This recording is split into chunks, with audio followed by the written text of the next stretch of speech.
And here we enter, I think, into the last, and this is my last, I'll finish with this, is to some basis for talking about our taking action to defend the planet. And I want to use the example of a story from the history books of the Hebrew Bible. Some of you may remember that King David developed an adulterous relationship with a woman by the name of Bathsheba. And this was an affair that went on for some time. And the prophet Nathan came and spoke to and confronted King David. But you know, if we have this idea of biophilia, that story takes on a new life. Because how does Nathan confront David, King David? Well, what he does is he tells a story about a man who has a caring and deep relationship with the lamb. And it's very clear, both in English and in Hebrew, that this person in this story has a strong biophilic connection to the lamb. He takes it into his household. It's almost like it's part of his family. So we see that in the story itself, there is this biophilic attachment. I'm sure Nathan wouldn't have used that word, but that's in fact what I think he's talking about. When he confronts David, what's David's reaction? He says, who is the person who's stolen and killed the lamb that belongs to this other man? Because in the story what happens, the man has a lamb, a much more powerful, wealthy person comes, takes the lamb, and kills the lamb for his own needs. And so there's a question of injustice here. But what's interesting is David's reaction. He's so angry because he responds out of his biophilic connection as well. And so what Nathan has done is, in the story itself, but also in confronting the political leader of his day, appealed to King David's sense of connection to the planet.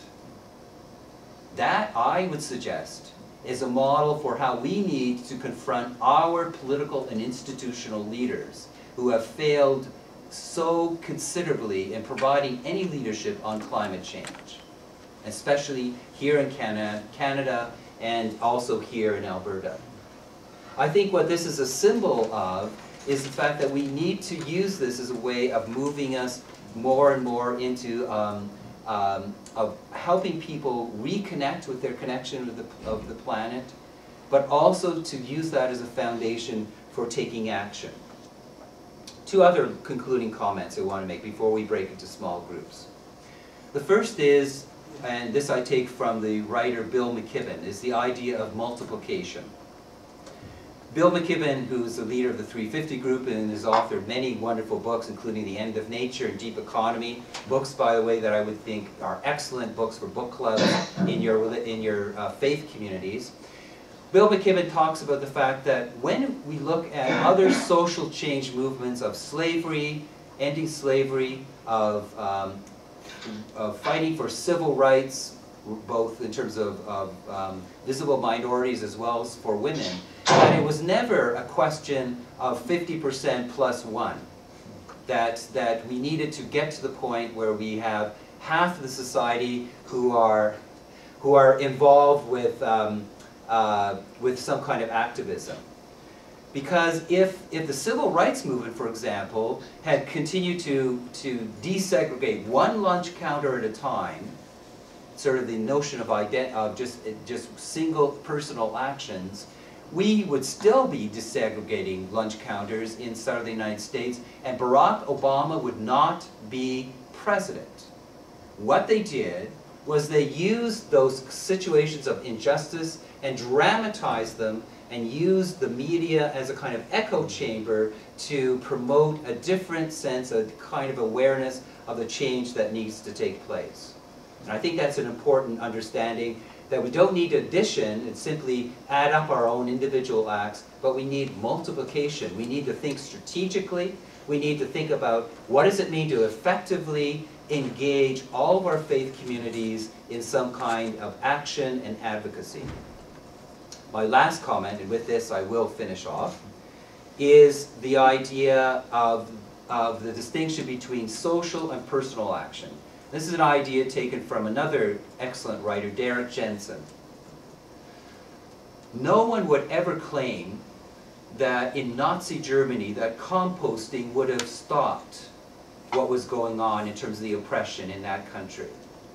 No one would ever say that by simply doing the personal act of recycling, that would have brought in civil rights legislation, either for visible minorities or for women.